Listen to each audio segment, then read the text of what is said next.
ఈ రోజు నా జీవితంలో శాశ్వతంగా గుర్తుంటుంది. ఒకే రోజు 4,408 కోట్ల రూపాయలు పేదవాళ్ళకి ఇచ్చిన ప్రభుత్వం తెలుగుదేశం ప్రభుత్వం.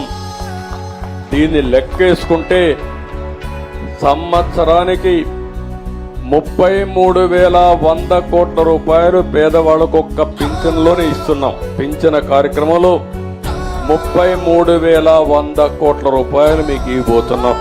పింఛన్ల ప్రకారం 5 ఏళ్లు లెక్కేసుకుంటే 5 × 33,000 1,65,500 కోట్ల రూపాయలు 5 సంవత్సరాల్లో ఒక పింఛన్ల ద్వారా ఈ పేదవాళ్ళకు అందించే ప్రభుత్వం ఎన్డీఏ ప్రభుత్వం అని చెప్పి కూడా నేను మీకు తెలియజేస్తున్నా.